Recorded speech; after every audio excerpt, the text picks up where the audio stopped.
pendant qu'il finit de régler son affaire, je voudrais simplement dire deux choses. La première, vous demandez de m'excuser de vous avoir fait faux bond pendant les deux dernières séances. Et puis, deuxièmement, de vous remercier d'avoir prié pour moi. Et apparemment, vous voyez, ça a été exaucé puisque je suis là. Et voilà, donc merci à tous.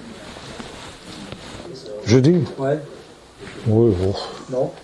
Si, je veux bien, mais enfin, je serai à Lausanne, alors je pense pas qu'il y aura beaucoup de gens qui seront à Lausanne avec moi jeudi prochain, alors c'est une... C'est sur quel thème ? Alors, c'est une conférence tripartite, en fin de compte, c'est une conférence qui n'est pas spécifiquement chrétienne, qui s'adresse au grand public, et qui, donc, c'était au Grand Théâtre de Lausanne, où donc interviennent successivement le géopoliticien très connu Guy Millière, la chercheuse historienne, la spécialiste pour moi de l'islam qui est Batior, et puis en dernier lieu votre serviteur. Donc c'est une conférence qui va porter sur la situation actuelle face à l'islam radical, face à la radicalisation à laquelle nous assistons aujourd'hui. Et moi j'interviendrai sur le monde du temple nœud névralgique de la crise. Ça doit être vers, je ne sais plus exactement si c'est 19h ou 19h30, mais c'est dans ces eaux-là. C'est les horaires suisses, c'est plutôt que chez nous, là-bas. Il n'y a pas de transmission sur Internet? Il y aura des CD que vous pourrez avoir, oui. Et ça, vous trouverez ça dans notre vue, Karen. Alors, nous allons revenir après ces 2 mois d'interruption sur la question qui nous préoccupe depuis un temps, à savoir les raisons du divorce entre le judaïsme et le christianisme. Déjà, la dernière fois, nous étions entrés dans le vif du sujet. Jusqu'alors, nous avions vu comment cette rupture s'était produite progressivement par des fissures qui s'étaient ajoutées les unes aux autres pendant l'âge apostolique, c'est-à-dire pendant pratiquement tout la deuxième partie du 1er siècle de notre ère. Et maintenant, nous arrivons au moment crucial de cette rupture, c'est-à-dire l'âge patristique, l'époque des pères, ce qu'on appelle les pères de l'Église. Les pères de l'Église, qui, comme leur nom l'indique, sont des gens qui vont prendre le leadership de l'Église après la disparition des apôtres, c'est-à-dire après l'âge apostolique. C'est ce que Jésus, les apôtres, et surtout Paul avait bien compris, et contre lequel ils avaient mis en garde les païens dans notamment le livre des Actes ou la fin de l'évangile de Matthieu.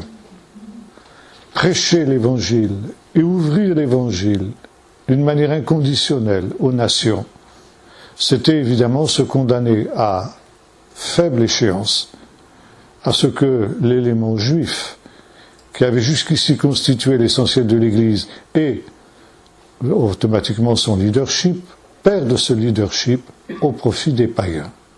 C'était inévitable. Et ça, Jésus, comme ses apôtres, l'avait envisagé. Mais ce qu'ils auraient voulu, c'est que on ne gomme pas toute la réalité juive qui faisait une partie de l'identité de l'Église extrêmement importante. Et malheureusement, à partir du moment où les païens, les non-juifs, les goyim, comme on le dit en hébreu, vont prendre le leadership de l'Église, eh bien, l'élément juif va disparaître. Et contrairement à ce que Paul avait déclaré dans son fameux apologue, sa parabole de l'olivier, eh bien, l'Église va se couper de ses racines juives, va se couper de l'olivier d'Israël. Et la rupture que nous envisageons, qui est notre sujet, va se consommer pendant toute cette période patristique, pardon. L'époque des pères commence grosso modo à la fin du 1er siècle, c'est-à-dire à la disparition des apôtres physiques, pour se terminer, disons grosso modo, 5e, 6e siècle de notre ère. C'est-à-dire que c'est une partie très très importante de l'histoire de l'Église, ça, c'est une réalité qui court sur plusieurs siècles. La première génération de ces pères de l'Église s'appelle les pères apologètes. Pourquoi apologètes? Parce qu'à cette époque-là, comme nous l'avons vu ensemble la dernière fois, le christianisme apparaît déjà, plutôt, comme une troisième voie entre le paganisme et le judaïsme. Pendant la majorité de l'âge apostolique, on avait considéré le christianisme, notamment dans les sphères du gouvernement romain et de l'intelligentsia romaine, comme une branche du judaïsme. Déjà, disons, à la fin du siècle, on commence à se rendre compte que, en réalité, judaïsme et christianisme, s'ils sortent de la même racine, sont en réalité différents. Pourquoi?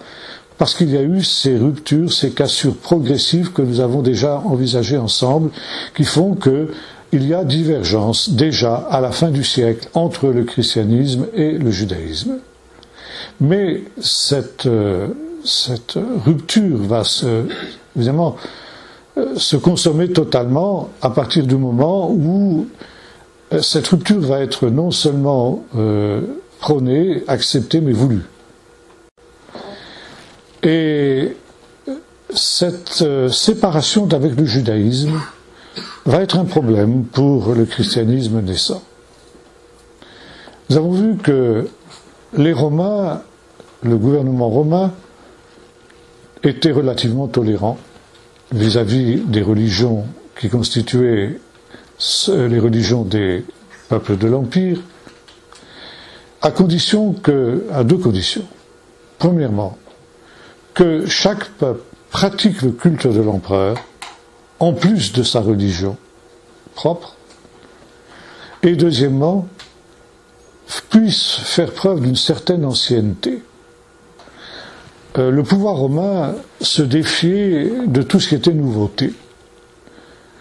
Et il faisait donc une différence entre ce que l'on appelait la religio licita et la religio illicita. Religio licita, ça veut dire religion licite, permise, reconnue par le pouvoir romain, parce qu'elle remplissait les conditions que nous avons évoquées. Religio illicita, c'est toutes les autres qui, elles, ne remplissaient pas ces conditions. Le judaïsme ne répondait pas vraiment aux deux conditions que nous avons évoquées, dans ce sens que il n'acceptait pas, évidemment, d'adorer l'empereur. Et pour le judaïsme, le pouvoir romain avait fait une exception. Seul de toutes les religions de l'Empire, le judaïsme avait été dispensé d'offrir des sacrifices quotidiens à l'empereur. Mais, par contre, il offrait tous les jours un sacrifice pour l'empereur. Nuance. Nuance qui n'a pas toujours été bien perçue, d'ailleurs, par les plus extrémistes au sein des Juifs. Et l'on sait que la grande révolte contre les Romains qui éclata en 66 jusqu'en 70 avait justement pour cause ce fameux sacrifice pour l'empereur. Et le premier acte des révoltés, au moment où ils ont pris le pouvoir à Jérusalem, à Pâques 166, ça a été justement de faire cesser le sacrifice pour l'empereur. Mais le judaïsme répondait au deuxième critère d'une religio licita, à savoir l'ancienneté. Aussi longtemps que le christianisme a été considéré comme une religion une branche du judaïsme, il a été couvert par le parapluie du judaïsme, si j'ose dire. Et il faisait partie d'une religion licita. À partir du moment où il est apparu comme une nouveauté, comme une nouvelle religion, alors son statut s'est considérablement dégradé. Et si le christianisme, à partir de début des années 60, a commencé à être persécuté, c'est pour ces deux raisons-là. Premièrement, les Juifs eux-mêmes se sont désolidarisés du christianisme en disant « nous ne le reconnaissons pas comme une religion fille ». Par conséquent, nous ne pouvons plus couvrir auprès du pouvoir romain le christianisme. Et deuxièmement, parce que le christianisme, tout comme le judaïsme, refusait d'adorer l'empereur et d'offrir des sacrifices pour l'empereur. C'était d'ailleurs une des conditions mises pour les magistrats romains. Quand on leur amenait des chrétiens, eh bien, ils les plaçaient devant une statue de l'empereur et ils leur ordonnaient de sacrifier à l'empereur. S'ils le faisaient, ils avaient la vie sauve. S'ils ne le faisaient pas, ils étaient mis à mort, sur le champ. D'où est né d'ailleurs un autre problème qui ne nous intéresse pas directement, mais que je cite simplement en passant, le fameux problème des relapses. Certains chrétiens avaient le courage de dire non à ce genre de culte idolâtre et subissaient le martyre en conséquence. D'autres n'avaient pas cette force morale. On les comprend. Personnellement, moi je les comprends, je ne les condamnerai pas. Par conséquent, après avoir sacrifié à l'empereur, ils continuaient à professer le christianisme. Problème, évidemment, pour les autorités chrétiennes. Ces gens qui n'ont pas eu le courage de ne pas fléchir les genoux devant les idoles, sont-ils encore des gens que l'on peut admettre dans la communauté chrétienne? Et beaucoup se sont trouvés exclus. Et ça a été tout un énorme problème jusqu'à Constantin, ce problème des relapses. Ça veut dire de ces gens qui, après avoir apostasié et sacrifié à l'empereur, désiraient revenir dans la communauté. Bon, remarquez, on avait un peu le même problème chez les Juifs. Les Juifs avaient trouvé un arrangement dans ce genre de problème quand, jusqu'à la fin des persécutions, jusqu'à la Révolution française, au moment du Kippour, les relapses pouvaient se repentir et étaient réintroduits dans la communauté juive. Bon. Donc, revenons ici à cette situation. Le christianisme a été persécuté. A été persécuté en tant que religion illicite et religion nouvelle. Et en même temps, la persécution n'était pas seulement physique, violente, mais elle était aussi morale. C'était idéologique. Et l'intelligentsia romaine se plaisait à dénigrer le christianisme. Grossière superstition, disait Tacite. Religion des ignorants. Y avait-il des gens de l'intelligentsia romaine qui avaient adopté cette grossière superstition? Il fallait vraiment demeurer pour croire à cette fable de cet homme qui meurt, qui ressuscite, qui est Dieu tout en étant homme. C'est quoi ça? On n'a jamais vu ça. On remarquait également que la majorité des chrétiens, c'était des petites gens. Et très vite, on a fait du christianisme la religion des esclaves. C'est vrai que le christianisme représentait une formidable espérance pour les délaissés, pour les marginaux, pour les persécutés. Contrairement à ce qu'est le cas aujourd'hui. Ça, il y a d'autres raisons. Bon, c'est pas notre problème. Et il fallait donc réhabiliter le christianisme pour qu'il devienne une religion licite, une religion acceptable. Bon. Pour les leaders chrétiens qui succédaient aux apôtres, disparus, c'était là le défi. Comment faire en sorte que le christianisme soit accepté dans la société romaine? Comment faire en sorte qu'il ne soit plus persécuté? Alors il fallait en faire l'apologie. D'où l'expression les pères apologètes. Ces pères apologètes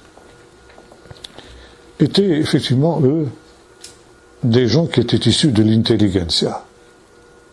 La plupart d'entre eux étaient des philosophes et des intellectuels de haut niveau. Mais ils étaient forcément, au sein du peuple chrétien, une minorité.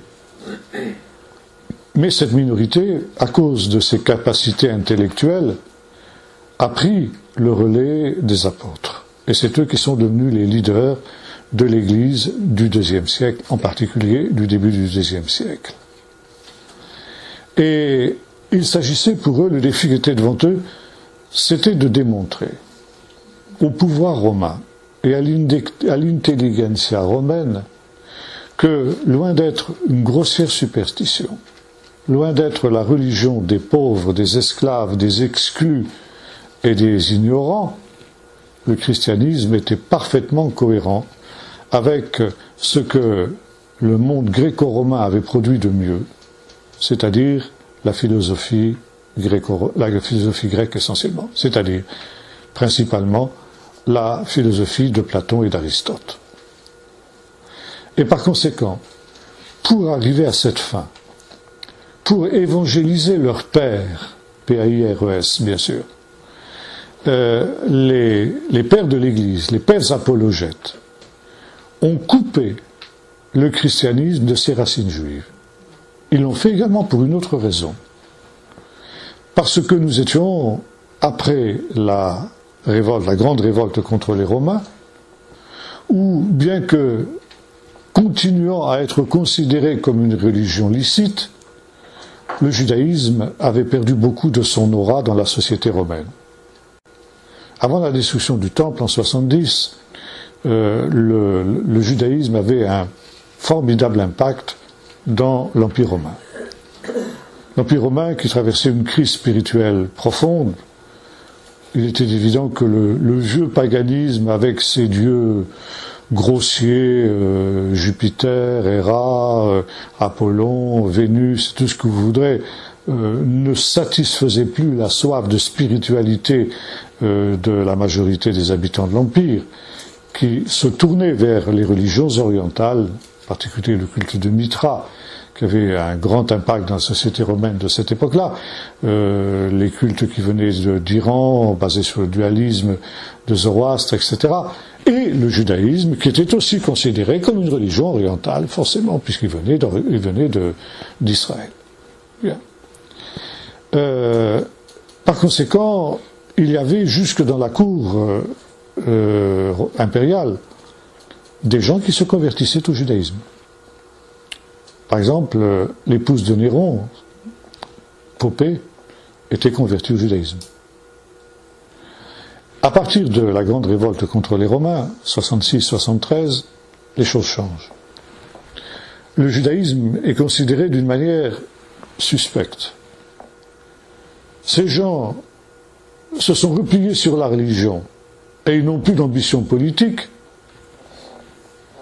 Reste à savoir. Est-ce qu'il n'y aurait pas malgré tout des arrière-pensées? Et de fait, nous allons voir qu'il y avait des arrière-pensées. Et par conséquent, se dire une branche du judaïsme, pour l'Église chrétienne, c'était peut-être pas non plus l'idéal. Et les Juifs se sont désolidarisés des chrétiens, parce que déjà, le christianisme avait connu une dérive qui l'avait emmené tellement loin du judaïsme que le judaïsme ne se reconnaissait plus dans le christianisme, comme on a pu le voir jusqu'à nos jours. Mais à son tour, le christianisme a voulu se désolidariser du judaïsme en disant, contrairement aux juifs, qui sont des rebelles potentiels contre le pouvoir romain, nous sommes au contraire des gens parfaitement soumis au pouvoir romain.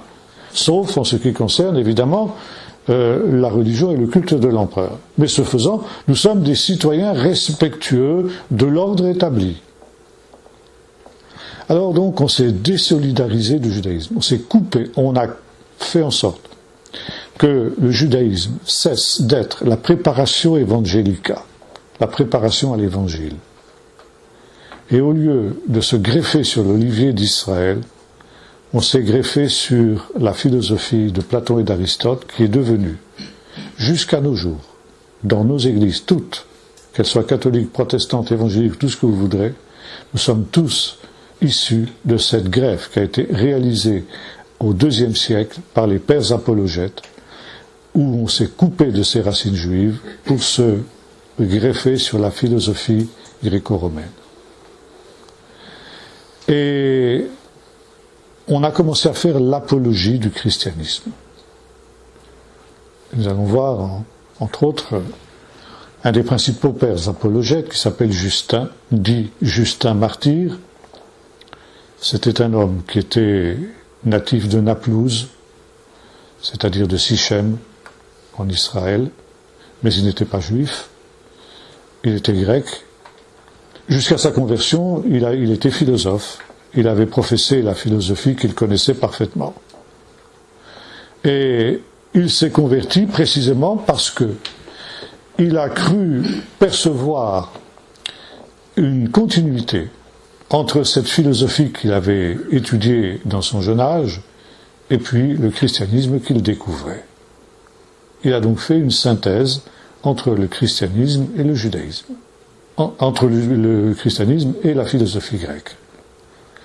Et on lui doit un ouvrage fondamental pour l'évolution de cette période, que l'on appelle le dialogue avec Tryphon.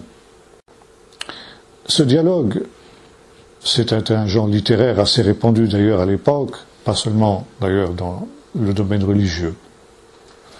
C'est le prototype de ce qui deviendra au Moyen-Âge les disputations. On aura peut-être l'occasion de revenir sur ce qu'étaient les disputations. Les disputations, c'était les matchs de foot de l'époque.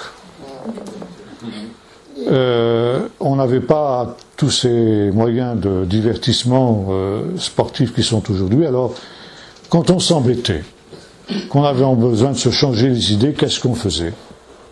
Eh bien, on prenait un juif et un chrétien et on les faisait débattre sur un sujet qui fâche. Par exemple, Jésus est-il le Messie? La Trinité? Jésus est-il Dieu? Bref, des sujets de controverse. Et ça attirait des foules. Et autant que les matchs de foot aujourd'hui, ça peut nous sembler extraordinaire, que les gens de l'époque se passionnaient pour des choses comme ça et organisaient aujourd'hui une confrontation de ce genre et vous allez voir la foule que vous allez attirer. Mais à cette époque-là, ça attirait des foules, et notamment les autorités. Et les autorités, éventuellement les rois eux-mêmes, présidaient ces disputations et présidaient le jury qui déclarait un vainqueur et un vaincu. Remarquez, ce qui était bien dans ce genre de confrontation, c'est qu'il n'y avait pas de surprise quant au résultat. Quelle qu'ait été l'éloquence et la puissance de persuasion de la partie juive, elle était toujours perdante. Alors c'était sans risque.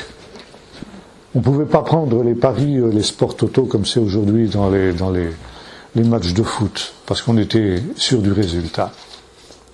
Bon, c'est un genre qui a été très répandu au Moyen-Âge, mais qui trouve son origine dans ce fameux dialogue avec Tryphon. Justin, donc, écrit un ouvrage dans lequel il évoque une confrontation, un dialogue, une controverse qu'il aurait eu avec un juif nommé Tryphon. Bon. On ne connaît pas dans l'histoire juive de juifs qui se soient appelés Tryphon. Tant et si bien que les spécialistes se demandent si ce dialogue n'est pas quelque chose de fictif. D'autres pensent qu'il y a pu y avoir quelque chose de réel dans ce dialogue entre Justin et Tryphon, parce que si l'on ne connaît pas de juif nommé Tryphon, on connaît en tout cas un rabbin qui s'appelle Rabbi Tarfon. Tryphon, Tarfon, vous voyez, ça ressemble. Justin aurait-il eu une controverse avec Rabbi Tarfon, qui était grosso modo son contemporain, donc c'est tout à fait possible et plausible que cette controverse ait eu lieu. Bon, laissons la question ouverte, c'est une question de spécialiste et finalement c'est assez peu d'importance. S'agit-il d'un dialogue fictif ou d'un dialogue réel? Peu importe, le fait est que ce qui est intéressant pour nous, ce sont les arguments que Justin va avancer justement pour débattre avec Tryphon, et par conséquent ici le but c'est non pas simplement de persuader les Juifs de la vérité du christianisme. Je dirais que pour Justin ce but est très secondaire. Son premier but c'est de montrer la supériorité du christianisme sur le judaïsme à ses contemporains, et en particulier à l'intelligentsia romaine pour laquelle il écrit. Le judaïsme, vous connaissez bien, vous, les intellectuels romains. Et vous avez eu une certaine estime pour lui. Vous avez au contraire méprisé le christianisme.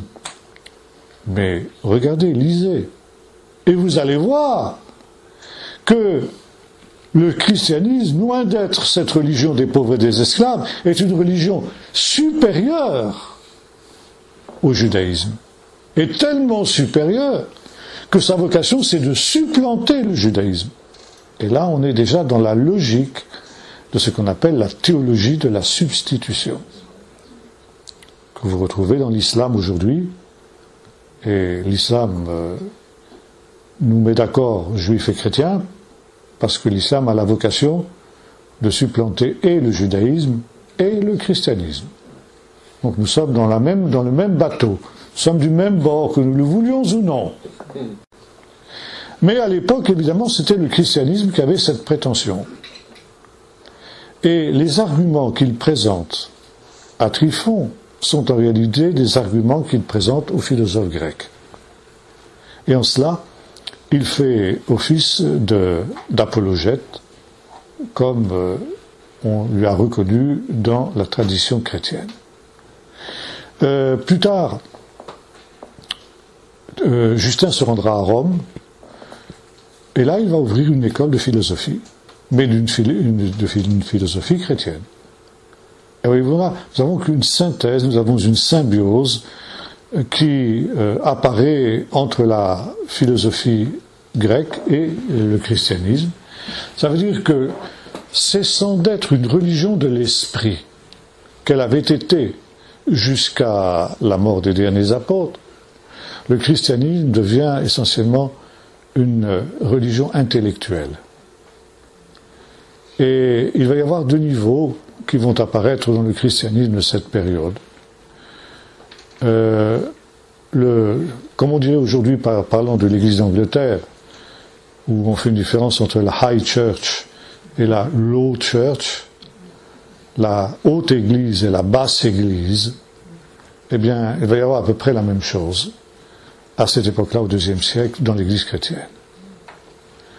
L'Église, la Low Church, la basse Église, l'Église des petits, des humbles, et puis la High Church, qui va être l'Église dirigeante, et qui va réussir petit à petit à persuader le pouvoir romain de son importance, jusqu'au moment où on le sait, et ce sera un tournant décisif dans l'âge des pères, dans l'âge patristique et en même temps dans l'histoire de l'Église tout entière, Constantin va faire du christianisme la religion officielle de l'Empire romain. Donc le but aura été atteint, c'était justement ce à quoi les apologètes s'attelaient, mais il faudra plusieurs siècles pour qu'ils arrivent à leur fin. Justin Martyr n'aura pas évidemment le succès sur lequel il comptait, et malgré tous ses efforts, il ne réussira pas à démontrer la supériorité du christianisme sur les philosophies et sur le judaïsme. Il mourra martyr dans les arènes romaines, d'où le nom de Justin Martyr qui lui est donné. Et à ce titre-là, évidemment, c'est un homme parfaitement respectable, même si on peut ne pas être d'accord avec ses thèses et avec ses théories.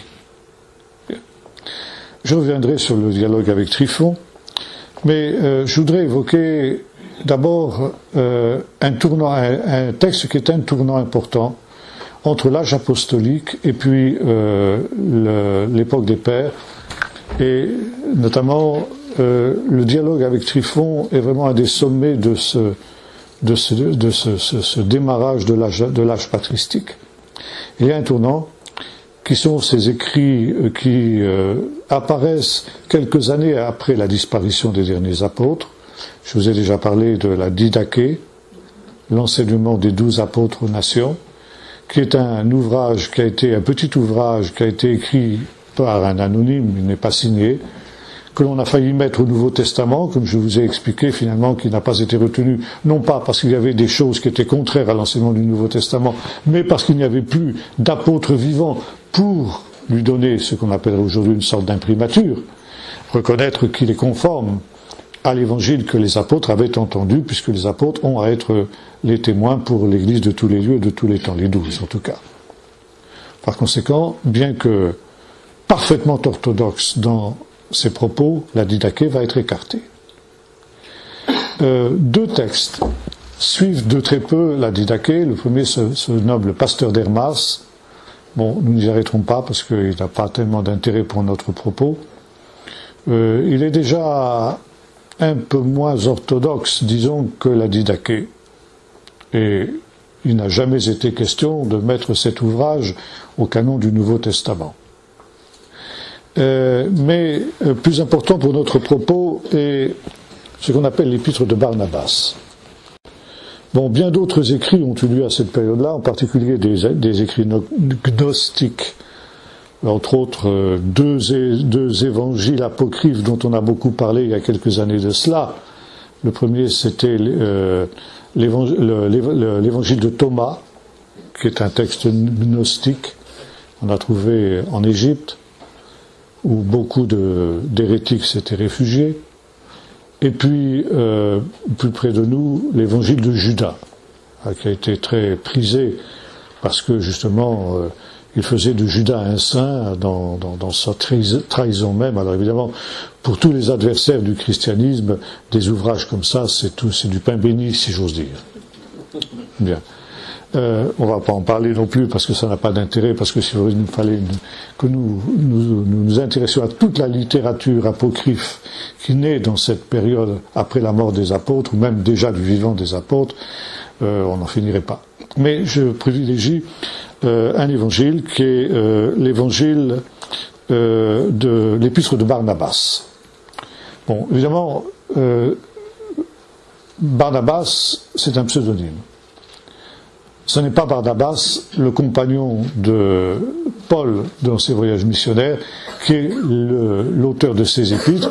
Et ces écrits apocryphes ont ceci de spécifique qui fait qu'ils sont considérés comme apocryphes, c'est qu'ils sont pseudo-épigraphiques. Ça veut dire ils sont écrits sous un faux nom. Pour leur donner une autorité, on les met sous le patronage d'un grand homme de l'Église.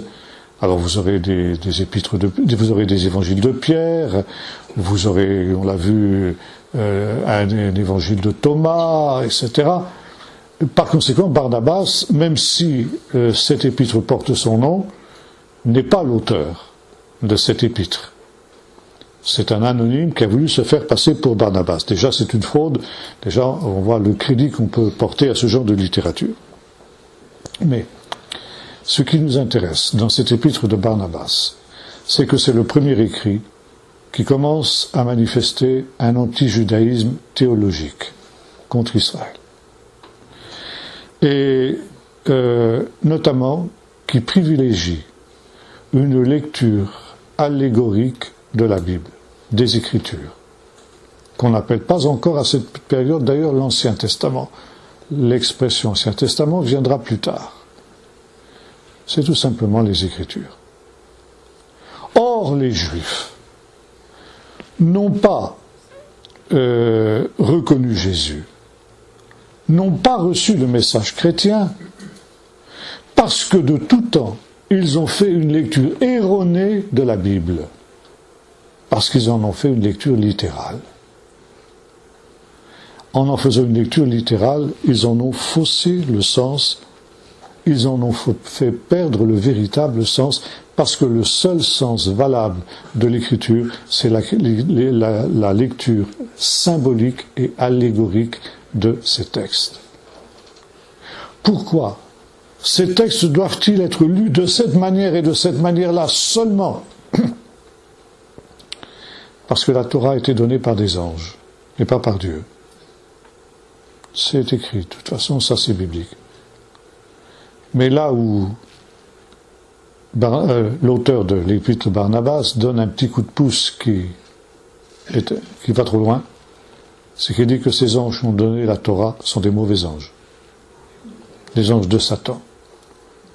Ce qui veut dire que ce que nous appelons l'Ancien Testament, et c'est pour ça qu'on va l'appeler l'Ancien Testament d'ailleurs, est un livre qui n'est pas inspiré par Dieu, qui n'est pas de Dieu, et qui même est diabolique.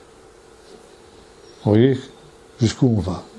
Ça va extrêmement loin, et nous trouverons un peu plus tard un autre personnage qui va emboucher cette trompette-là.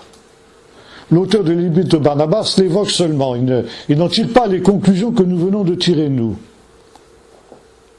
Il signale simplement que la Torah a été donnée par des mauvais anges. Alors elle n'est pas dénuée d'intérêt pour les chrétiens, à condition d'en faire une lecture juste. Et cette lecture juste, c'est la lecture allégorique. Et nous retrouvons ça jusqu'à aujourd'hui dans nos églises. Et cette idée, non pas que la Torah a été donnée forcément par des mauvais anges, mais l'idée que l'Ancien Testament, comme on l'appelle, parce qu'il est ancien, eh bien, est imparfait et infiniment supérieur au Nouveau Testament. Et toute théologie, toute saine théologie, dans le monde chrétien dans son ensemble, encore une fois, là il n'y a aucune différence entre catholiques, protestants, évangéliques et autres, orthodoxes et tout ça, c'est tout un. Et la seule lecture valable de l'écriture, de la Bible, de l'Ancien Testament, c'est celle-là, allégorique, parce que c'est une écriture imparfaite. Toute saine théologie part du Nouveau Testament, et ensuite, quand on a établi des thèses à partir du Nouveau Testament, on essaie de trouver dans l'Ancien des justifications, quitte à bidouiller, pardonnez-moi l'expression qu'emploient les jeunes, à bidouiller les textes de l'Ancien Testament pour les faire coller avec les théories que l'on a. Question. Si l'Ancien Testament est imparfait, comment peut-il être la parole de Dieu? Dieu serait-il imparfait pour prononcer des paroles imparfaites? Donc dire que l'Ancien Testament est imparfait par rapport au Nouveau Testament, ce qui est la thèse de toutes les églises, c'est rejoindre ici l'Épître de Barnabas. C'est dire finalement, l'Ancien Testament n'est pas inspiré par Dieu. Au mieux, c'est une parole humaine, au pire, concluez. Et c'est aussi une des raisons pour lesquelles on n'hésite pas aujourd'hui à découper l'Ancien Testament entre la théorie des sources, par exemple, le yaviste, l'éloïste, le deutéronomiste, etc., les trois Ésaïe, etc. On voit qu'on fait la même chose pour le Nouveau. Mais enfin, disons, on a encore moins de scrupules à le faire pour l'Ancien, puisque de toute façon, l'Ancien, il est sans valeur. Si, il a une valeur pour quelques textes. Les textes prophétiques qui touchent le ministère de Jésus. Ces textes qui sont, par exemple, cités dans le Nouveau Testament. La Vierge deviendra enceinte, elle enfantera un fils. On l'a rappelé ici à la période de Noël, tous ces textes qu'on lit pendant ces périodes de l'Avent. Le psaume 22, mon Dieu, pourquoi m'as-tu abandonné? Ils ont percé mes mains et mes pieds. Ésaïe 53, bien sûr, l'évangile d'Ésaïe, ça c'est sûr. Les chants du serviteur, bon. Et voilà que, ce faisant, on introduit un canon dans le canon. Ça veut dire, ces textes christologiques, ces textes desquels on peut faire une lecture christologique, ces textes de l'Ancien Testament desquels on peut faire une lecture christologique, alors ceux-là sont inspirés. Mais les autres, non. Les autres, qu'est-ce que ça veut dire, ça ces textes où il est question du retour d'Israël dans son pays, plus rien. Ça n'a plus rien à nous dire aujourd'hui. Tout est accompli. Et là, on ne se rend pas compte que on se place devant ce problème énorme que j'évoquais tout à l'heure. Quid de l'inspiration biblique? quid de l'inspiration de, entre guillemets, l'Ancien Testament? Si l'Ancien Testament est imparfait, et vous retrouvez ça dans Vatican II, si l'Ancien Testament est imparfait, que reste-t-il de la parole de Dieu? Alors ça veut dire que Dieu est imparfait, que Dieu est perfectible, puisque d'imparfait qu'il était quand il a inspiré l'Ancien Testament, il est arrivé à la perfection quand il a inspiré le Nouveau. Enfin, on nage en pleine absurdité. Bon. Alors, ça, c'est une chose qu'il faut garder en mémoire, parce que, voyez-vous, ça va très vite, ça commence très vite, cette dérive-là. Et cette dérive-là, elle s'est tellement installée que, jusqu'à aujourd'hui, on n'en est pas guéri. Autre père de l'Église, chronologiquement parlant, on a parlé ici de l'épître de Barnabas, début, vraiment tout à fait début, fin du 1er siècle, premières années du 2e siècle. Il y a un homme qui va être un tournant, on en a déjà parlé la dernière fois, c'est Ignace d'Antioche. Ignace d'Antioche, évêque de cette ville, comme son nom l'indique, ville, vous savez, Antioche, qui avait été un des berceaux de l'Église ancienne, quand nous lisons le livre des Actes, dont Paul avait été membre. Et voilà donc ce non-juif, qui est lui aussi un philosophe, comme Justin. Sont à peu près, il est un peu plus vieux, un peu plus ancien que Justin, mais disons, bon, début du IIe siècle, Justin c'est milieu du IIe siècle. Le dialogue date des années 160 à peu près. Et là donc, vous avez un homme qui est sincère, bon, lui aussi va finir martyr à Rome, mangé par les lions. Et pendant tout le temps de son transfert à Rome comme prisonnier, un peu à la manière de Paul, à chaque étape, il écrit une lettre à son Église. Une lettre d'encouragement, une lettre d'exhortation, pour leur dire, je vais être martyr, il n'a aucun doute sur le sort qui l'attend, il est prêt à l'affronter courageusement, et là aussi il mérite le respect, mais en même temps, il indique à ses destinataires, ses lecteurs, comment ils doivent vivre en chrétien. Ça c'est très intéressant pour notre propos. Ignace estime que pour être un bon chrétien, il faut avoir une certaine dose d'anti-judaïsme théologique. On ne peut pas être un bon chrétien et aimer les juifs. Et ça, c'est quelque chose qui reste plus ou moins encore aujourd'hui dans beaucoup de nos églises. On ne peut pas insister sur la judaïté de Jésus. Bon, Jésus était juif, c'est vrai. Mais finalement, Ignace va réussir ce tour de force.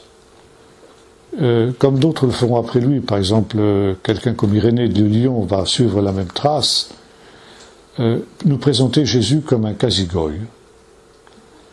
Jésus, goy, non-juif. Un quasi-non-juif. Oui, excusez-moi, j'ai employé le mot hébreu. Bon, Jésus est juif, c'est vrai, c'est dommage d'ailleurs, bien dommage. Il ne peut pas le nier, mais il est un peu par accident. Et finalement, c'est pas tellement important. Parce que, bon, Jésus a été juif, et d'une certaine manière, il fallait qu'il le soit quand même. Parce qu'il fallait qu'il accomplisse la Torah. Mais depuis qu'il a accompli la Torah, nous sommes dispensés de le faire. Il a accompli la Torah pour nous, tant et si bien que nous n'avons plus besoin, nous, de respecter la Torah. Mais depuis qu'il est ressuscité, il est plus juif, il est universel. Voilà, donc, si vous insistez trop sur le fait que Jésus était juif, vous niez sa divinité. Et là, c'est une doctrine que vous retrouvez dans la plupart des églises aujourd'hui, peut-être pas exprimée d'une manière aussi crue que ce que je viens de dire, mais que vous retrouvez implicitement par exemple, dans la basilique de Nazareth, qui a été construite au début des années 60, une espèce de rotonde comme ça, certains l'ont certainement visité, vous avez remarqué qu'il y a des représentations du Christ comme représentent toutes les nations. Alors, vous avez le blanc, vous avez le noir, vous avez le jaune, vous avez le rouge, vous avez, bref, le Christ qui est universel. Le Christ des droits de l'homme. Le Christ qui a son siège, non pas à Jérusalem, mais à New York, au siège de l'ONU. Le Christ humaniste. On est dans une vision ignatienne des choses. Mais qui se souvient que déjà Ignace avait enseigné ça? Des théologiens, des historiens de l'histoire de l'Église. Mais le commun des mortels a complètement oublié à qui il doit ça.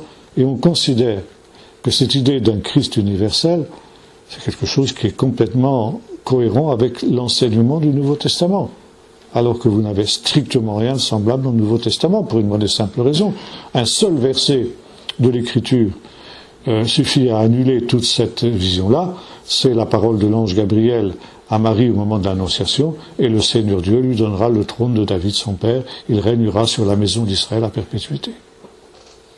Par conséquent, quand Jésus reviendra, il ne reviendra pas comme le Christ universel, il reviendra comme le Messie d'Israël, celui qui s'assiera sur le trône de David à Jérusalem. C'est tout. À la ligne, il n'y a pas besoin de discuter plus longtemps. Maintenant, si vous insistez sur le caractère juif de l'Évangile, ça aussi c'est une hérésie grave. Parce qu'à ce moment-là, vous glorifiez Israël. Et si vous glorifiez Israël, vous enlevez cette gloire à l'Église. Plus vous humiliez Israël, et plus vous glorifiez l'Église. Ça aussi. Toute ressemblance avec des événements actuels ne serait que pure coïncidence, n'est-ce pas? Et vous voyez ici les racines de cette rupture qui sont posées par des pères apologètes, mais avec, comment dirais-je, une espèce de naïveté, de bonne foi qui laisse un peu une candeur déconcertante. Ils le font pour la bonne cause. Humilier Israël, c'est glorifier l'Église. Mais c'est ce qu'on veut, justement, c'est que les Romains reconnaissent la gloire de l'Église. Alors allons-y, humilions Israël. Alors au début, c'est tout simplement dans le domaine des idées. On ne s'en prend pas physiquement aux Juifs. Encore que. Un homme comme, je ne sais plus lequel des pères de l'Église, je ne sais pas si c'est pas Irénée, enfin c'est quelqu'un de cette période-là, du IIe siècle aussi, qui écrit à l'empereur pour l'inciter à brûler des synagogues. Donc déjà, vous voyez, on passe facilement d'un débat d'idées, d'un dénigrement qui reste sur le plan de la théologie ou sur le plan de la doctrine. Il est évident qu'à partir du moment où on a posé les bases d'une telle déchéance, disons, dans la pensée, on va arriver à des voies de fait. Ça, c'est quelque chose qui va devenir inévitable et qui va poser les bases de ce qu'il conviendra ensuite d'appeler l'antisémitisme chrétien. Maintenant, dans cette période, pendant au IIe siècle, nous avons un événement essentiel qui va accélérer la rupture entre juifs et chrétiens. C'est la deuxième révolte juive de 130 après Jésus-Christ. Nous avons vu que, au moment de la première révolte, après 70 notamment, le judaïsme va se replier sur sa dimension religieuse pour survivre. Et les rabbins de Yavne, ça veut dire qui ont suivi la destruction du temple, vont s'interdire et interdire à tous les juifs de penser, pour l'heure en tout cas, à une révolte politique et au retour à Sion, en tout cas dans un avenir proche. L'exil sera long, il faut s'y faire, et par conséquent, il faut apprendre à survivre dans l'exil. Et tout le travail de ces 2 ou 3 générations de rabbins va avoir pour but cela. On va mettre par écrit les traditions orales, qui étaient jusqu'alors interdites d'être mises par écrit parce que c'était des traditions orales et par conséquent c'était des paroles humaines. Il n'était pas question de les mettre par écrit, car les mettre par écrit, ça aurait été les mettre au même rang que l'écriture inspirée, qui était l'écriture elle-même. Mais, à cause de l'exil, pour que ces traditions ne se perdent pas, on va les mettre par écrit. Et va naître alors ce que l'on va appeler la Mishnah.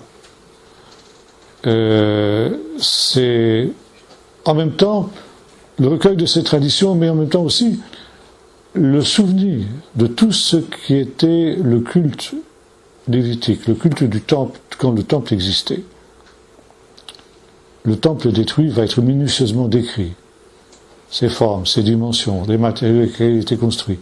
Si bien que grâce à ces écrits-là, on sait exactement comment était composé le temple de Jérusalem. Comment se pratiquait le culte, les différentes cérémonies, les sacrifices, les prêtres, les fonctions des prêtres, les classes, etc. Les dimensions des autels, la composition des parfums, bref, le but étant que lorsque l'exil prendra fin, au moment où Dieu le voudra, eh bien, on puisse rétablir le temple tel qu'il était avant sa destruction. Donc ce sont des écrits qui sont pour nous aussi, sur un plan purement historique, extrêmement précieux. En fait, c'était comme pendant la période qui a séparé la guerre de 1870 jusqu'à la Première Guerre mondiale, qui faisait dire à Gambetta, parlant de la perte de l'Alsace et de la Lorraine, il pensait toujours n'en parler jamais. C'était un peu la devise des Juifs de l'époque qui a suivi la destruction de Jérusalem. Ils pensaient toujours et n'en parlaient jamais. Officiellement, on avait abandonné tout espoir d'une restauration rapide d'Israël en tant que réalité et entité politique. Dans les faits, on y pensait. Et lorsque, disons, le tumulte représenté par la révolte juive contre les Romains, qui pour les Romains avait été une sérieuse épreuve, on pourrait penser que le petit peuple juif, face à l'énorme empire romain, c'était le pot de fer contre le pot de terre. Ça l'a été, c'est vrai. Mais les Romains, ils ont laissé des plumes. Et ils ont laissé tellement de plumes que pour pouvoir avoir raison de la révolte juive, il a fallu faire venir quelques-unes des meilleures légions des 4 coins de l'Empire. C'est vous dire que pour les Romains, ça n'a pas été une partie de plaisir. Et la répression qui a suivi était à la dimension de la frustration que les Romains avaient subie. Il ne faut pas oublier que dans les premiers temps de la révolte, une légion entière a été anéantie jusqu'au dernier homme, que les machines de guerre, et pire, les enseignes romaines de la légion. Et pour une légion romaine, perdre ses enseignes, c'était la pire honte qui puisse lui arriver. Ces enseignes sont tombées entre les mains des Juifs. Et par conséquent, le judaïsme a été suspect pendant plusieurs décennies.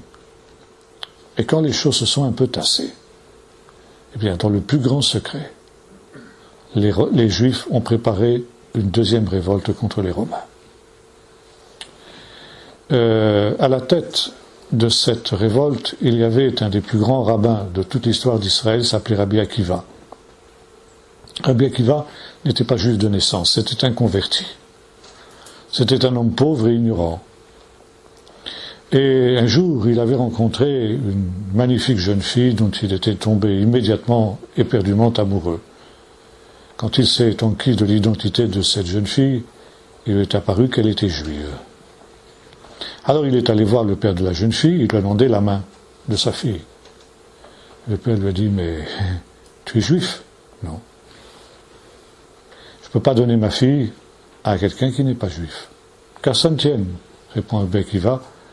Par amour pour ta fille, je suis prêt à devenir juif, à me convertir au judaïsme. Sitôt dit, sitôt fait. Je fais circoncire et deviens juif. Oui, mais attention.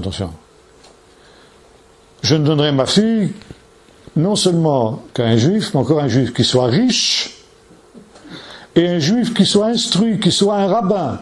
Ok, c'est celui qui avait pris le nom de Akiva, c'est Jacob, en araméen.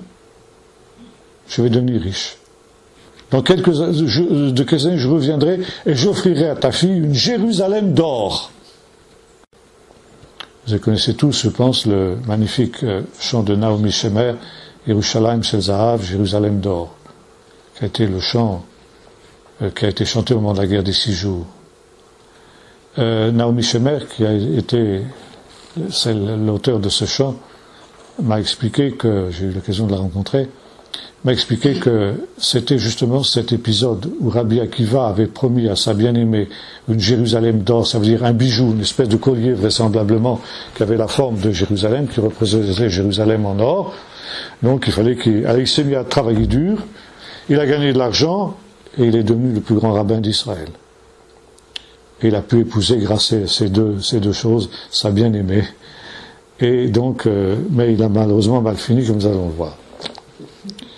Et Rabbi Akiva est devenu, à cause de sa grande érudition, on l'appelait le nouveau Moïse.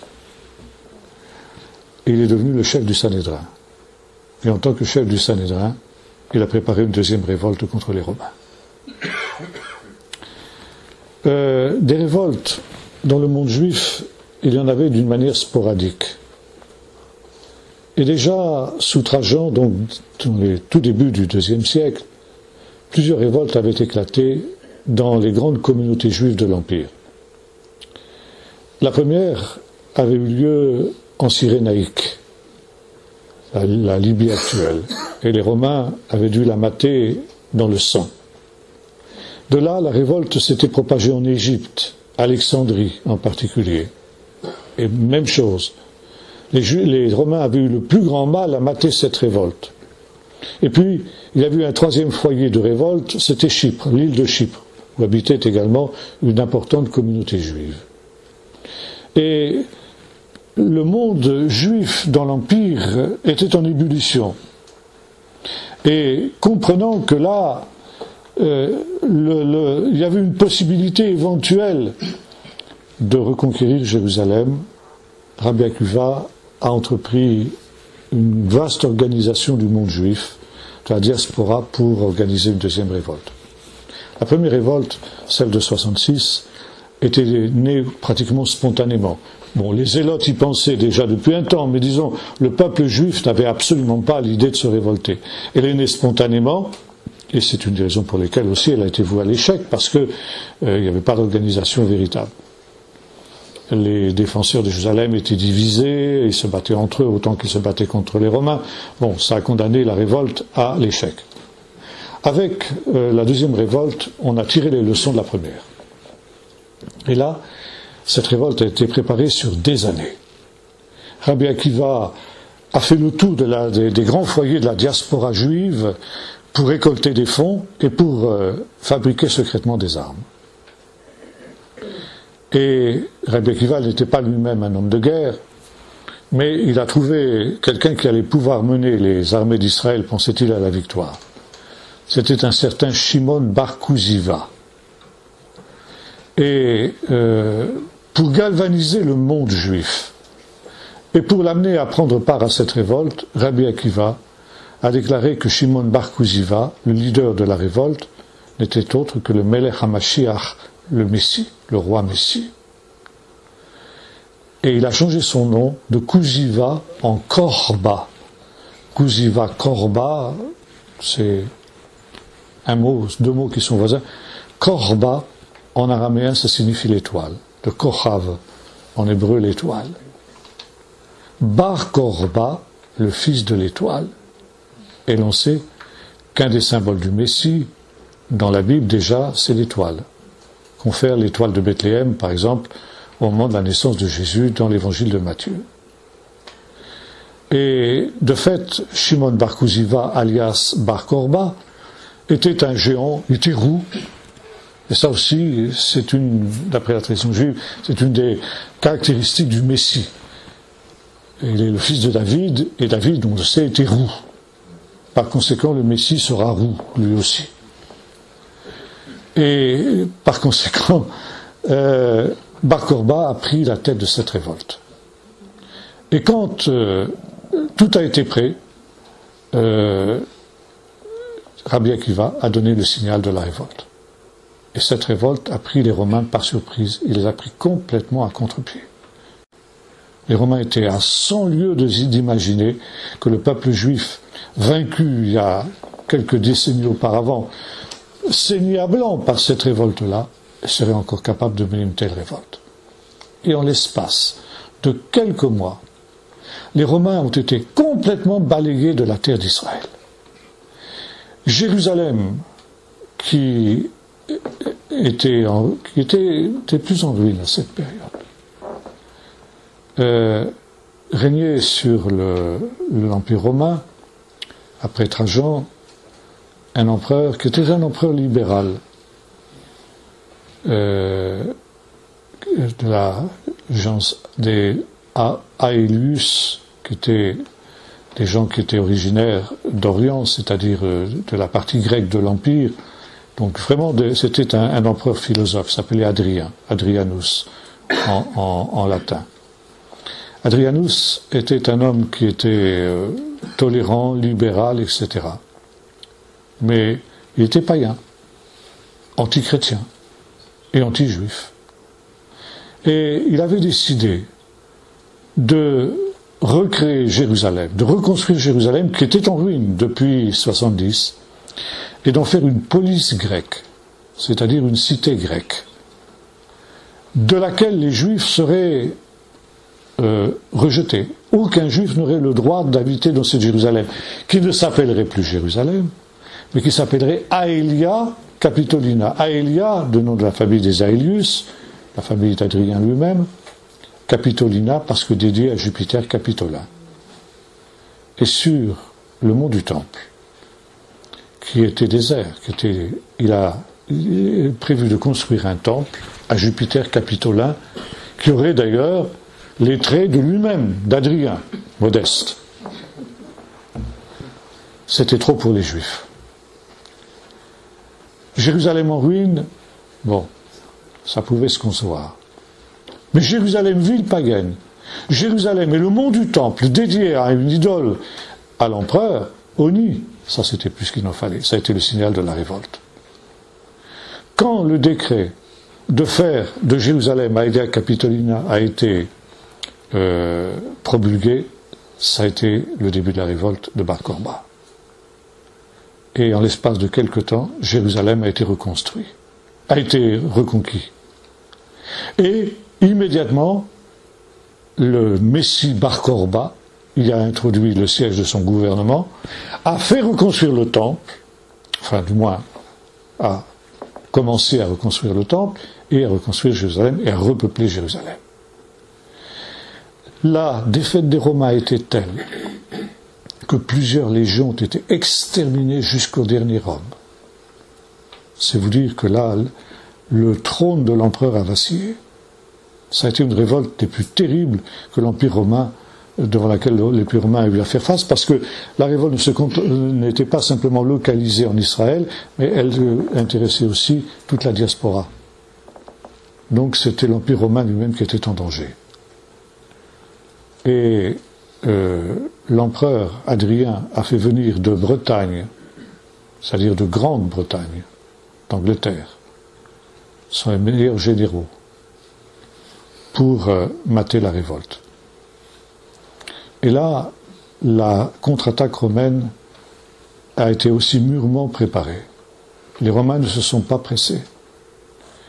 Ils ont méticuleusement fait venir des quatre coins de l'Empire leurs meilleures troupes et ils les ont méthodiquement préparés au génocide d'Israël.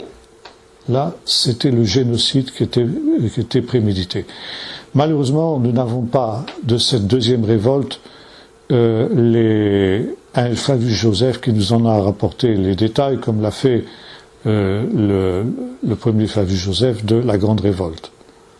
Et nous connaissons quelques détails de cette terrible guerre par un historien romain qui s'appelle Dio Cassius, qui ne nous en a pas donné tous les détails qu'aurait fait un juif comme l'a fait Flavius Joseph. Mais on en sait suffisamment pour savoir que l'avance romaine a été méthodique. La terre brûlée, chaque village était rasé systématiquement, ses habitants massacrés, les survivants exilés, et le grand exil d'Israël. Ce grand exil, cette grande diaspora qui est devenue proverbiale, elle ne date pas de la première révolte. Seule la Judée a été dépeuplée au moment de la première révolte. Elle date essentiellement de la deuxième révolte. Finalement, la machine de guerre romaine a prévalu. Et le règne du faux Messie Bar Korba, d'une manière très intéressante, a duré 3 ans et demi. 3 ans et demi, c'est un chiffre symbolique aussi. Et l'on trouve des monnaies qui ont été frappées par Bar Korba pendant cette période, et qui le représentent avec ces inscriptions en araméen, Shimon Bar Korba, Melech Israël, le roi d'Israël, donc le Messie, avec l'étoile justement. Et sur le revers, une symbolisation du temple. C'est très intéressant parce que ces représentations du temple qu'on trouve sur les musées, sur les monnaies frappées par Bar Korba, nous donnent une idée de ce qu'aurait dû être le temple dans la conception de Bar Korba. Il n'a pas eu le temps de le reconstruire entièrement, mais il avait commencé. Finalement, Jérusalem, au bout de 3 ans et demi, est tombée entre les mains des Romains, bien sûr. Bar Korba et ses derniers défenseurs se sont rassemblés dans une forteresse qui était à quelques distances de Jérusalem, qui s'appelle Bet-Ter ou Bétar, où il est mort de la mort des héros, les armes à la main. Et c'est un petit peu une deuxième Massada qui a eu lieu justement, dont les détails ne nous sont pas connus, comme ils le sont ceux de la Massada, mais des fouilles archéologiques ont eu lieu dernièrement à cet endroit, et bon, on a pu reconstituer en gros comment avait eu lieu le siège de Bétar, à la suite duquel était mort Shimon Bar Korba. À la suite de cette terrible guerre, le judaïsme a été déclaré religio illicita, religion illicite. Et le judaïsme a été interdit. Une persécution a commencé contre les juifs. Les principaux rabbins ont été poursuivis par les Romains pour être mis à mort. Rabbi Akiva, notamment, a été pris par les Romains et a été supplicié dans d'atroces tortures avant de mourir. Il a donc eu cette mort glorieuse en disant qu'il a retenu son souffle jusqu'au moment où son âme est sortie quand il a dit Adonai Echad. Et son âme est sortie de son corps en même temps que le mot Echad, Dieu est un. Bon. D'autres rabbins ont plus de chance que lui, se sont réfugiés dans les grottes de la Haute-Galilée, et en particulier le successeur de Rabbi Akiva, qui était Rabbi Shimon Bar Yochai, avec son fils Rabbi Meir, qui est enterré à Tibériade. Et là, les Romains poursuivaient, les Romains poursuivaient les rabbins qui, pour échapper aux Romains, allumaient des feux. Rabbi Shimon Bar Yochai et son fils Rabbi Meir sont restés 14 ans cachés dans une grotte. Et au bout de ces 14 ans, ils ont eu le temps d'écrire un livre qui est un livre de base du judaïsme, le Zohar, le livre de la Kabbale. Et quand Rabbi Shimon a eu l'ordre de Dieu de sortir de la caverne, alors il est sorti avec son fils et un char de feu l'a emmené dans le ciel comme Élie, et il a laissé non pas le manteau mais le rouleau de la Kabbale, le rouleau du Zohar à son fils. Rabbi Meir Balanès, qui faisait des miracles et qui a été ensuite enterré à Tibériade. C'est la raison pour laquelle il y a une fête mineure dans le judaïsme qu'on appelle le Lag BaOmer, 33e jour du mois de l'Omer, qui est le jour où, en principe, Shimon Bar Yochai est monté au ciel. Et à Mérom, parce qu'il y a 2 traditions, une selon laquelle il est monté au ciel, une selon laquelle il est enterré à Mérom, justement. Et on va en pèlerinage sur la tombe de Rabbi Shimon et de son fils Rabbi Meir. On allume des feux, c'est une espèce de Saint-Jean, si vous voulez. Ça a été repris de là aussi par le christianisme, qui a copié le judaïsme dans ce domaine-là. C'est une des raisons pour lesquelles aussi les kabbalistes, quand ils ont été expulsés d'Espagne en 1492, sont venus se réfugier à Safed, Tzfat, la ville des kabbalistes, parce que là on est tout proche des tombeaux justement des rabbins qui ont été mis à mort au moment de la révolte de Bar Korba, qui est la grande période de la fondation de la Kabbale. Bon, ça les historiens en discutent, mais disons ça c'est la tradition comme ça. Et nous allons voir que cette deuxième révolte de Bar Korba, elle a eu des conséquences terribles, elle a consommé cette rupture entre juifs et chrétiens, ça nous verrons la prochaine fois. Voilà, on s'arrête là pour ce soir, si vous avez des questions, on va essayer d'y répondre. Plus précisément la date à laquelle ça a eu lieu. 130 à 135. Ah oui, d'accord. 130, construction d'Aelia Capitolina. 135, chute de Beth-ter. Tu peux répéter la question peut-être? Situé chronologiquement cet événement de la deuxième révolte, la révolte de Bar Korba. Oui. J'ai une question par rapport à justement les chrétiens qui considèrent ce qu'on appelle l'Ancien Testament comme livre imparfait. Oui. Et j'ai écouté un enseignement que vous avez donné, vous dites que l'une des raisons, entre autres, des 5 livres de Moïse, les 5 livres de Moïse établissent aussi le droit du peuple d'Israël sur la terre. Absolument, surtout la Genèse, oui. Voilà. Oui, oui. Donc, le fait de rejeter ça, c'est aussi une conséquence normale qu'au jour d'aujourd'hui, on a du mal même à reconnaître que cette terre appartient au peuple. Mais absolument, absolument, 100%, bien sûr. Vous avez évoqué la Kabbale, n'est-ce pas, en écrit ésotérique et un peu... Oui, oui, c'est sûr, c'est un mouvement ambigu. C'est un mouvement, bon, d'abord, de fait, historiquement parlant, il n'est pas né avec Shimon Bar Yochai. Ça c'est pareil, le Zohar c'est un écrit pseudépigraphique, exactement comme les écrits que j'évoquais tout à l'heure, entre autres l'épître de Barnabas. Il a été écrit au nom de Shimon Bar Yochai, mais son véritable auteur est un rabbin espagnol du XIIe siècle, XIIIe siècle, qui s'appelait Moshe de León, qui vivait en Castille. Et bon, la Kabbale, c'est l'aboutissement de tous les mouvements,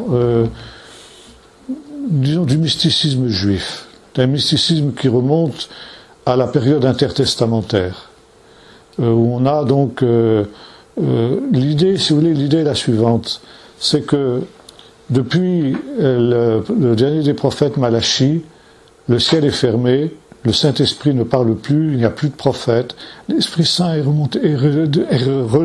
ramené au ciel et il ne redescendra qu'au moment de la venue du Messie. Le ciel s'ouvrira et le Saint-Esprit, la Shrina comme on l'appelle, descendra sur la personne du Messie, confère le texte du Jourdain, du baptême de Jésus au Jourdain. Bien, donc en attendant, bien, comment connaître la volonté de Dieu s'il n'y a plus de prophète pour nous l'exprimer? Le Saint-Esprit ne peut pas descendre du ciel puisqu'il y est retenu jusqu'au temps de la venue du Messie. On ne peut pas faire descendre le Saint-Esprit du ciel, mais on peut faire une chose, c'est monter soi-même au ciel. Et c'est justement à cause de cette idée que le ciel est fermé, que le Saint-Esprit est retiré, que va naître toute une mystique juive à cette période, qu'on appelle la mystique des palais. On appelle ça en hébreu les échalot. Ça veut dire que, d'après la tradition juive, vous trouvez ça dans le Nouveau Testament aussi, il y a 7 cieux. On va du plus simple jusqu'au plus parfait. Dieu habite le 7e ciel. D'ailleurs, on a cette expression encore aujourd'hui dans notre langue, être au 7e ciel, ça veut dire au comble du bonheur. Paul a été enlevé au 3e ciel. Paul aussi a fait cette expérience de ces mystiques juifs de l'époque, la mystique des palais. Et comment peut-on justement monter au ciel? Comment l'homme peut-il monter au ciel? Eh bien, il y a un homme qui a fait cette expérience-là, c'est le prophète Ézéchiel.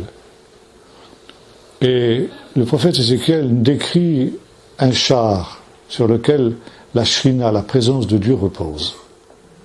Ce char qui était dans le temple de Jérusalem et qui quitte le temple de Jérusalem pour remonter au ciel.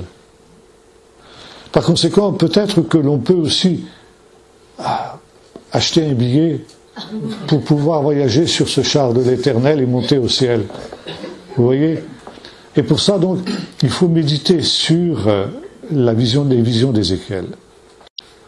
Et là, une autre mystique se développe, qu'on appelle la mystique du char, mystique de la Merkava. Merkava, c'est le char en hébreu. Et un certain nombre de rabbins, à force de méditer sur le char, connaissent des extases mystiques qui les amènent jusqu'au IIIe siècle. Difficile de dépasser le plus. Et il nous est dit que 7 rabbins ont eu ce privilège d'arriver au 7e siècle. Au IIIe siècle, pardon. Mais qu'un seul en est revenu, parce que c'est très dangereux. Le seul qui en est revenu vivant, c'est Rabbi Akiva. Les autres sont morts. Alors, ça, si vous voulez, alors vous retrouvez ça un petit peu aussi dans le haut Moyen-Âge, dans les pays rhénans, dans les communautés juives ashkénazes. C'est ce qu'on appelle le mouvement chassidique. Mais attention, ne pas confondre avec le chassidisme ultérieur. Le chassidisme qui est plus récent, qui date du 16e, 17e. Avec le Baal Shem Tov. Ça, c'est un autre mouvement encore, qui est plus ancien.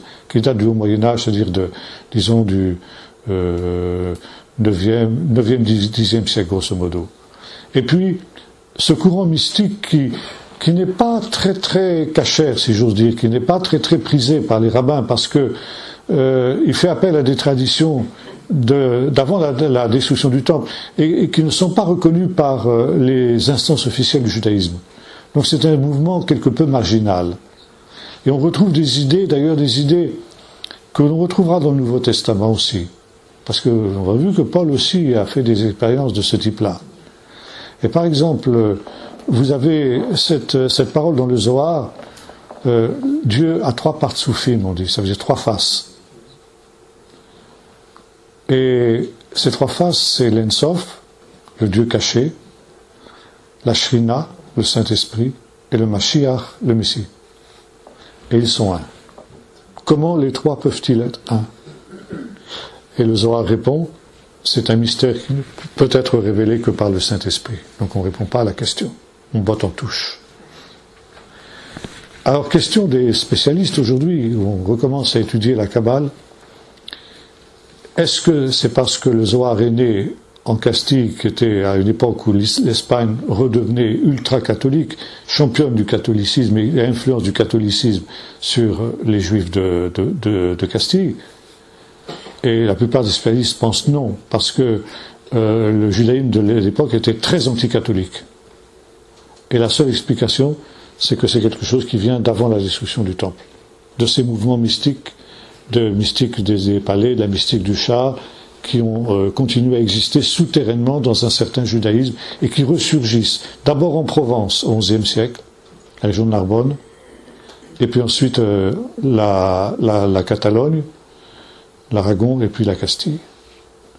Et finalement, la Kabbale, à partir de Moshe de Léon et de l'expulsion du temple, de l'expulsion d'Espagne en particulier 1492, et là on va se retrouver cette fois-ci à Tzafet, donc avec des gens comme Moshe Cordovero, avec Rabbi Yitzhak Luria, avec disons les grands qui sont encore honorés à Tzfat avec leurs tombeaux, etc.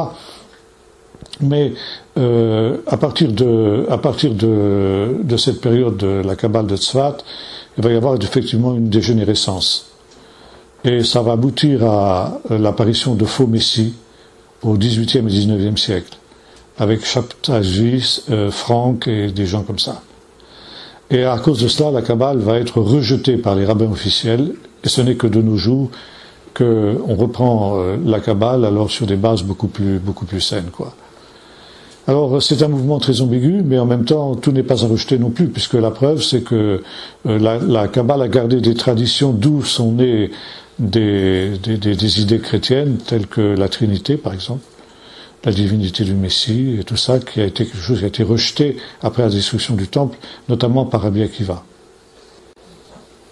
Alors la Kabbale a très mauvaise presse dans nos pays, pas seulement dans le christianisme, parce que les chrétiens ont découvert la Kabbale,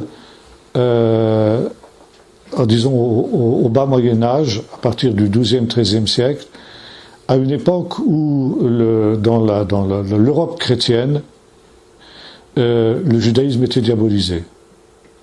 Jusqu'aux croisades, le judaïsme au sein de la société européenne était le seul élément hétérogène dans une société qui était entièrement homogène, c'est-à-dire entièrement chrétienne. Et il était relativement bien toléré. Les Juifs étaient relativement bien perçus.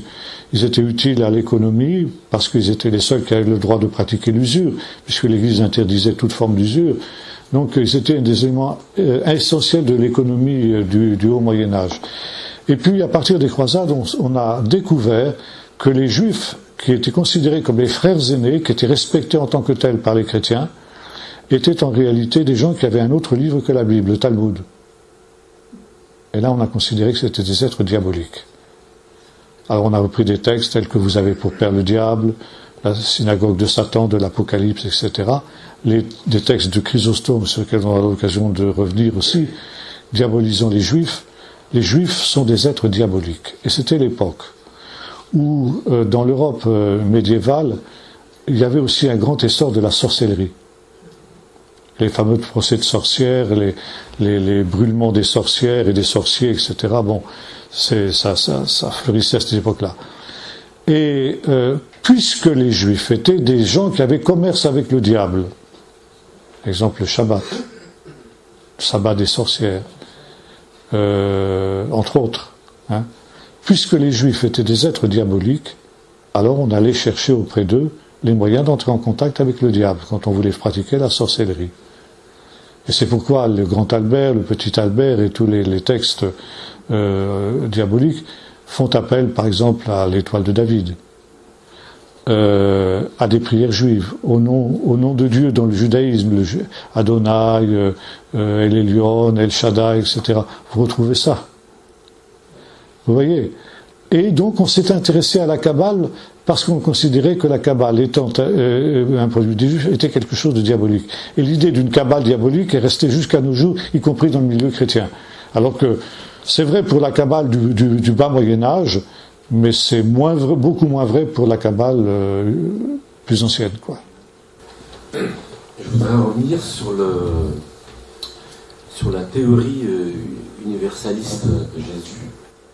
Oui, d'un Jésus universel. Voilà. Oui. Alors, Jésus revient pour retrouver son trône, pour retrouver son peuple. Oui. Mais qu'en est-il des chrétiens du monde entier ? Est-ce que c'est pas de là que vient l'universalité de... Bon, si vous voulez, oui, de fait, si vous voulez, la Bible est en tension permanente entre le particularisme d'Israël et l'universalisme de ce même Israël. Et c'est aussi une tension que Israël vit constamment, qui n'est pas facile à assumer. Dieu choisit un seul peuple, un peuple qui aura un statut unique, et pour être en bénédiction à toutes les nations de la terre. Et comme le dit le psaume 2, quand Jésus reviendra, il s'assiera sur son trône et il étendra de Sion, c'est le psaume 110, pardon, il étendra de Sion le sceptre de sa puissance. Ça veut dire il régnera sur le monde entier, mais depuis Sion. Vous voyez ? Donc à la fois le particularisme d'Israël qui demeurera et l'universalisme du salut et de la rédemption. Oui, mais je voulais revenir sur une chose que tu as dit sur le Dieu imparfait, parce que le Premier Testament est imparfait. Mais je n'ai plus les références en tête, mais il y a quand même des contradictions claires dans le Premier Testament. Des contradictions ? Sur, je crois, dans les livres des rois, sur les nombres de... Oui, c'est mineur. C'est mineur. Je veux dire, pour moi, c'est pas, mais vous avez... les gens qui disent... Vous avez la même chose dans le Nouveau Testament. vous avez aussi d'un évangile à l'autre, vous avez des différences. Par exemple, dans un évangile, au moment de la multiplication des pains, il y a de l'herbe, dans l'autre, il n'y en a pas d'herbe. Bon, voyez-vous, nous sommes cartésiens. Ça veut dire que, pour nous, quand nous parlons d'inspiration d'écriture, il faut que tout soit cohérent, il faut que tout soit, comment dirais-je, dans le même moule. Bon, la Bible, c'est un livre oriental. Et en Orient, on est moins à cheval sur ces choses-là. Et voyez-vous, quelque chose peut être blanc et peut être noir, selon le point de vue auquel on se place.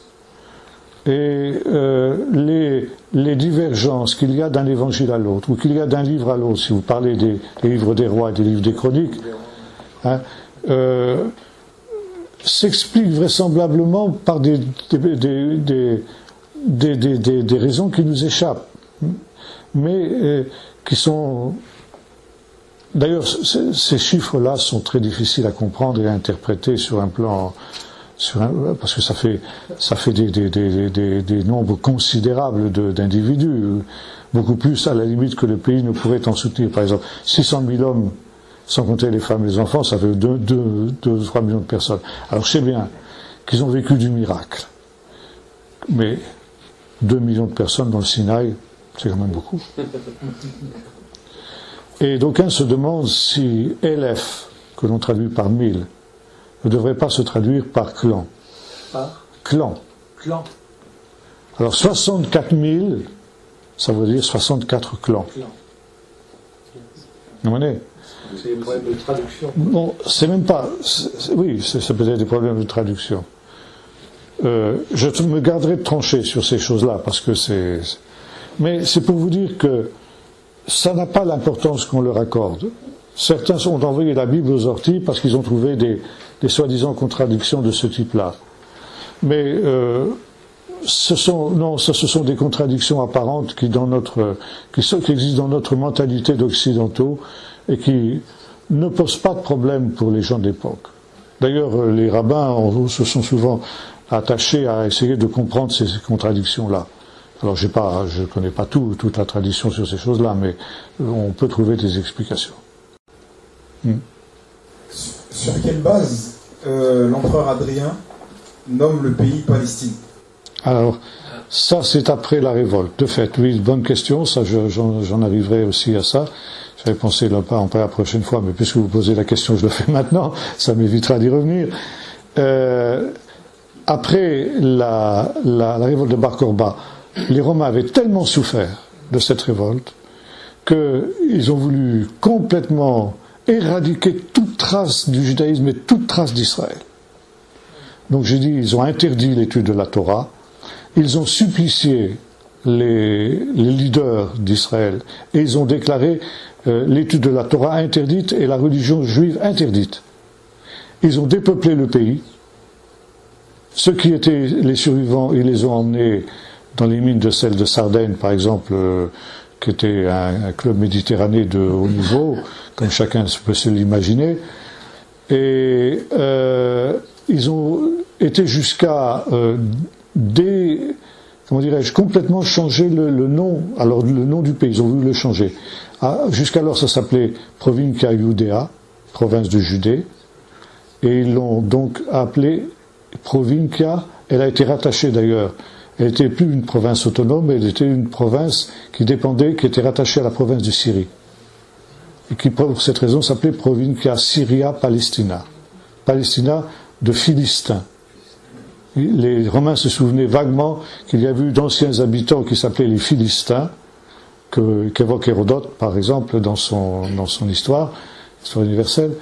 Et ils ont donc appelé le pays des Philistins, Palestina. Nom qu'elle a gardé jusqu'à ce jour. Mais des villes comme Sichem ont été complètement aussi changées de nom. Alors, Jérusalem s'est appelée Aelia Capitolina, elle a été achevée.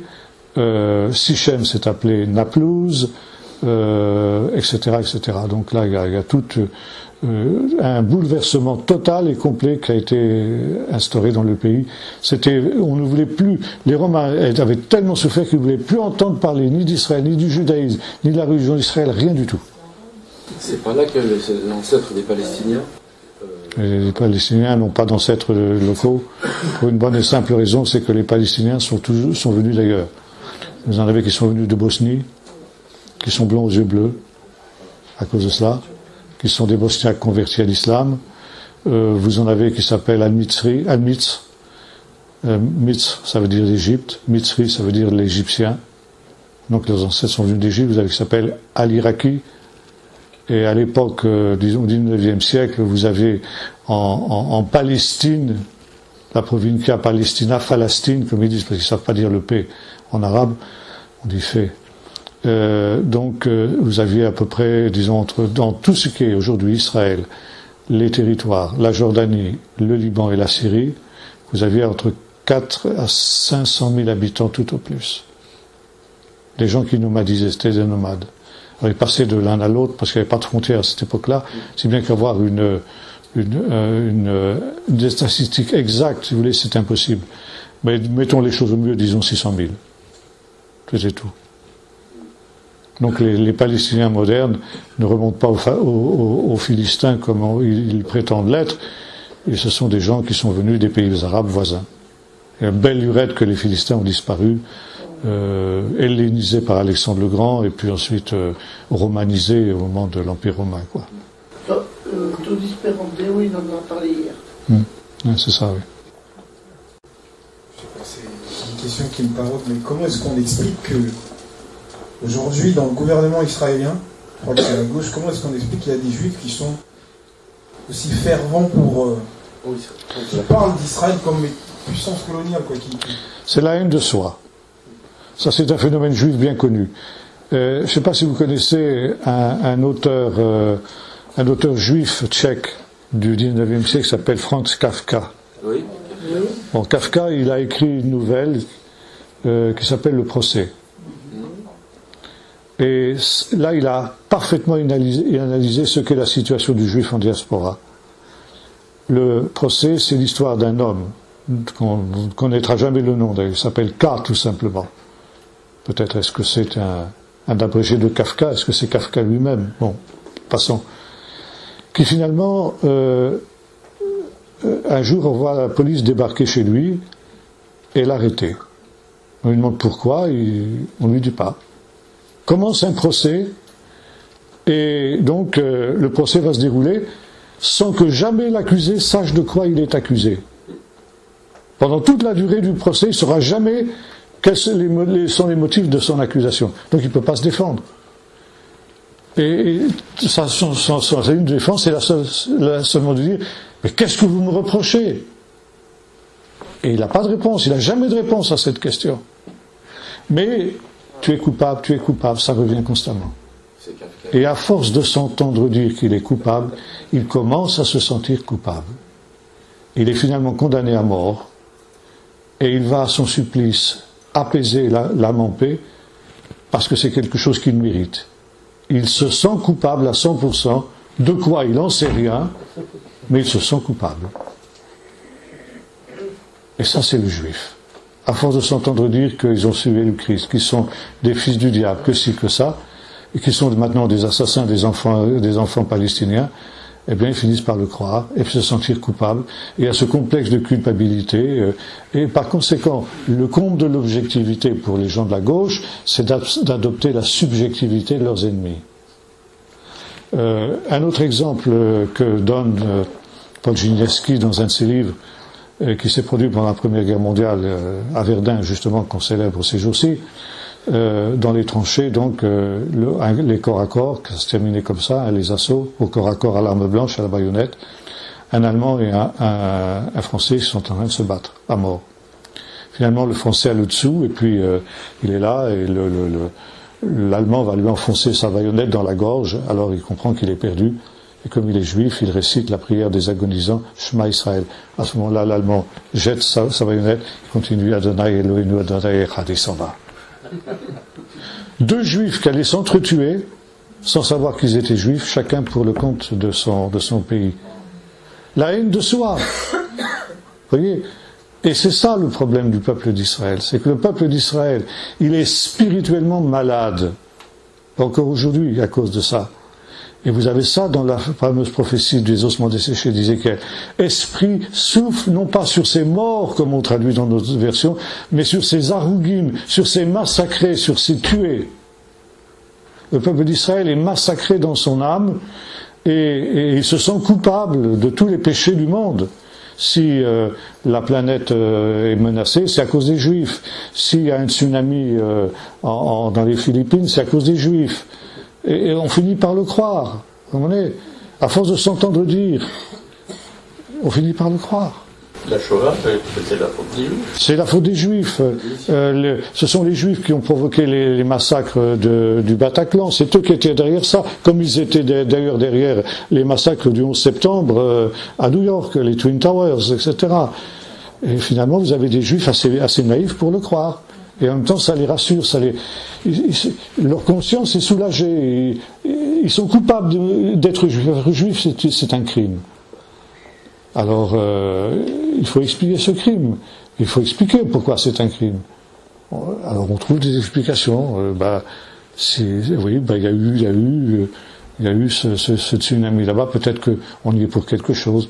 Et la crise économique, peut-être qu'on y est pour quelque chose. Le Bataclan, après tout, peut-être qu'on y est pour quelque chose. Voilà, c'est comme ça. Bon, on va s'arrêter là, si vous voulez. Je veux dire, ils ne s'annoncent pas comme juifs. On dirait qu'ils ont honte. Ah bah bien sûr, mais ils ont peur surtout. C'est pas tellement qu'ils ont honte, c'est surtout qu'ils ont peur. Ils ont peur. Bien, écoutez, bon retour à chacun.